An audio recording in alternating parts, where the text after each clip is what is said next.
For decades, China's long recognized sovereignty over islands in the South China Sea was a non-issue in the international community.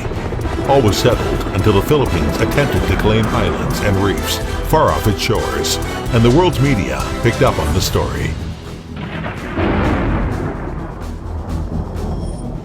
It became headline news in 2013 when the Philippines initiated international arbitration procedures in an attempt to extend its previously well-defined sea territory.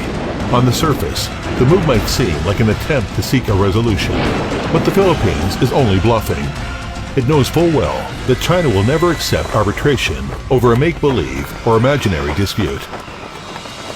This doesn't mean China isn't willing to discuss issues and resolve the spat. The row has been simmering since the 1970s, when the Philippine Navy tried to occupy islands far from its shores. The Philippines' territory has been very specifically demarcated by a series of binding international treaties that are still in effect. These include the Treaty of Paris, signed in 1898, and the Treaty of Washington, that came into effect 2 years later.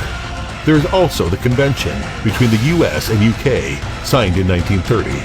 Treaties that gave the Philippines its independence clearly limit its authority over outlying islands to a 12 nautical mile breadth from its mainland. The islands that Philippines is now attempting to claim are well over 100 nautical miles out into the South China Sea.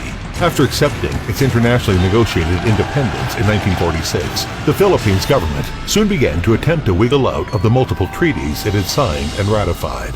During the Law of the Sea Conferences in 1958 and 1960, the Philippines' attempt to increase its sea territory was thwarted when the United States objected to the expansion, an important international precedent recognizing China's sovereignty over the Nansha Islands came at the end of World War II with the surrender of Japan and the signing of the Cairo Declaration 1943 and the Potsdam Proclamation 1945. Those international documents laid the foundation for rebuilding the post-war world order.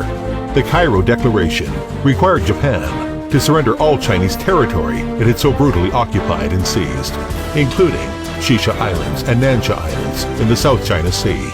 After the defeat of Japan, China in 1946 restored its sovereignty over Shisha Islands and Nansha Islands in the South China Sea. In 1948, the Chinese government again proclaimed its territorial boundary in the South China Sea. For the next 22 years, the international community raised no serious objections. Numerous maps and books published in both China and other parts of the world clearly show the Nansha Islands are under China's jurisdiction.